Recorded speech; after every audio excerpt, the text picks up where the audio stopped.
Hey guys, so it's been weeks now since Hurricane Melissa made landfall in Jamaica, and this powerful storm is no joke.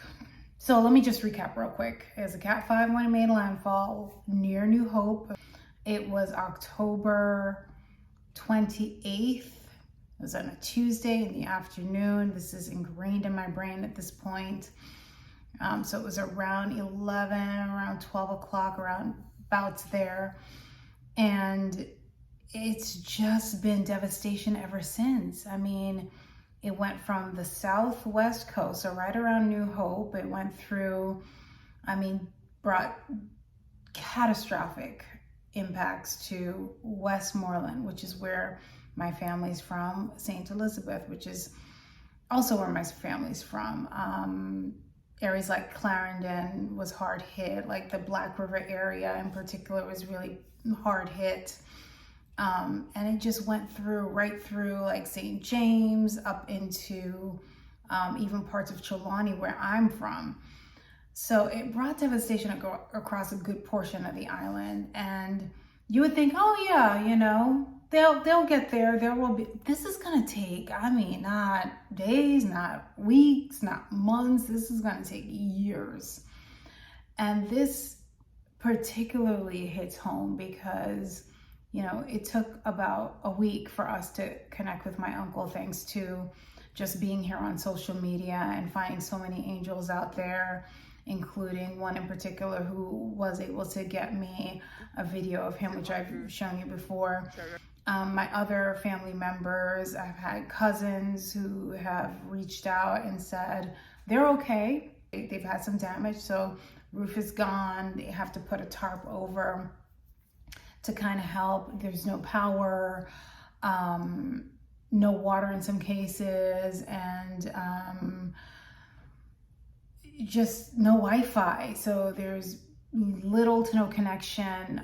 In my uncle's town in particular, he's in Westmoreland, in a bird savannah area. So people there have had to go into like Savlamar, like the town, to get connection. Those who don't have, Starlink or something on hand. It's like a whole big thing. So although his phone is charged now, as he had mentioned, he still doesn't have any connection, no current running through the area, so there's no electricity. And the first thing I thought about was like, oh my gosh, I want to help. I want to go in, I want to help. I was actually talking to a friend and colleague of mine who's also from Jamaica. Her family is from, I want to say Montego Bay area. I'm not sure, but we thought about it and we were like, yeah, we should be like boots on the ground. Let's, help find children, feed families, physically help them rebuild, get their lives back on track. One lady who has her own business, she offered to help find my uncle. And she wrote me back that she was unsuccessful because of just the conditions. She did say that her brother offered to go in and help find him. Now, mind you, he is some type of, I'm guessing, police officer, someone in some sort of military clothing, perhaps. He didn't identify his exact line of work, but clearly he's in armed forces, okay? So just take a listen. Good morning, UCCF. I would have extended the invitation to go to St. Elizabeth and Westmoreland today. I'm still on the highway coming back, right? Do not go down there if you don't have to, or if you don't have a security. Don't get up in a group of women, or do not go down there unless you are going to somebody directly. All right, and do not go down there for the whole photo shoot business. This is serious business we're dealing with. I have never seen this in my life before.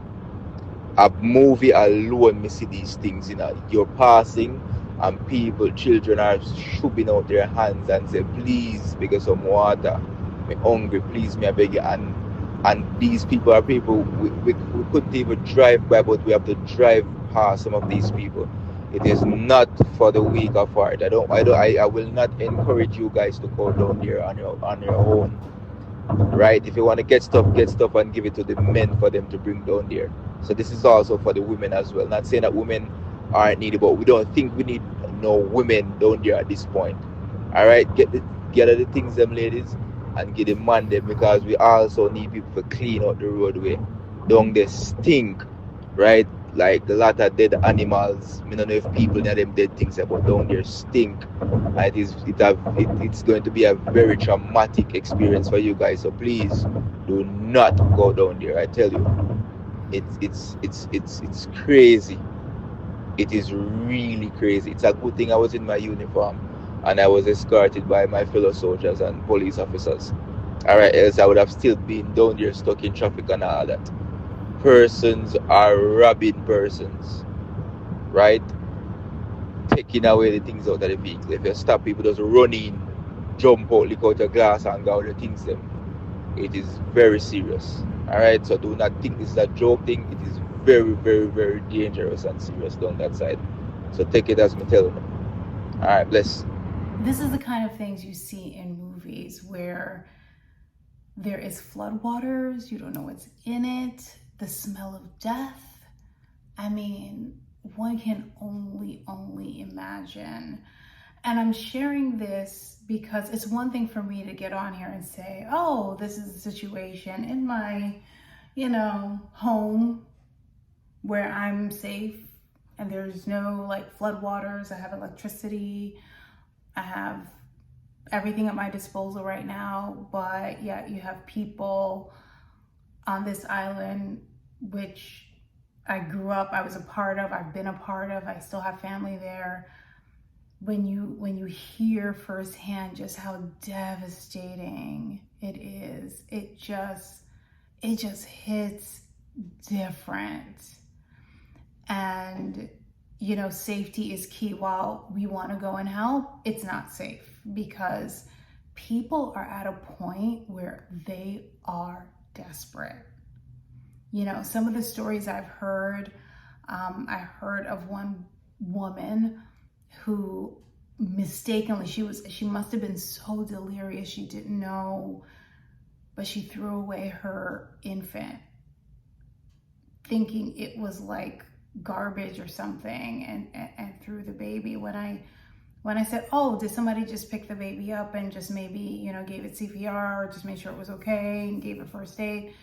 No, the baby just unfortunately went down flooded waters and was never to be seen again. It's just heartbreaking. Like it pains me to even say things like this.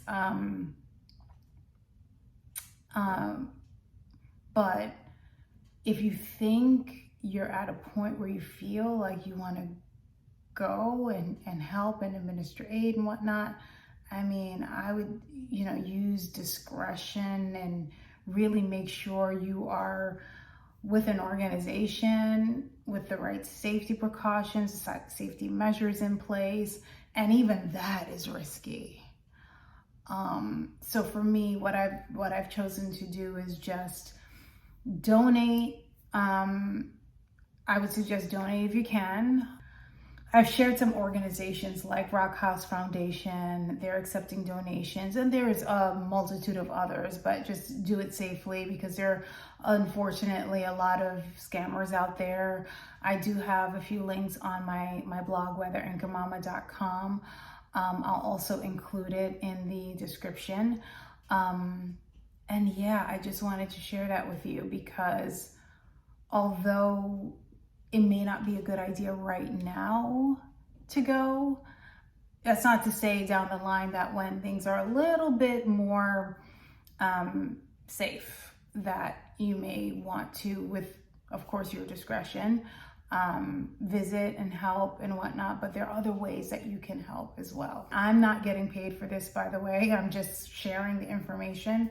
I just wanted to bring them to you because I've had this conversation with colleagues who, like me, either have family there or just want to help, and we figure, oh, let's just like boots on the ground. And as you can hear, with the gentleman. He says, listen, don't even try bringing a camera crew. Stay safe, because there are people who are desperate and who would try to hurt you if you're not careful, especially if they see you from foreign. Because when you're from foreign, it makes you more vulnerable, especially if you're not familiar with the area. Normally when I'm there, I'm usually with family, and at this point people know who I am when I'm there. I would visit my uncles and my cousins in Westmoreland, in Montego Bay, in Kingston. And I still feel like I'm in a vulnerable position. So I just urge you to, and I encourage you to donate and just to stay safe. And just we stand with Jamaica, those there who are trying to just rebuild. We just have to pray. I mean, this too shall pass. And I know that we will come out of this even better and stronger. All right, guys, that's it for now. I'll see you in the next one. All right, bye.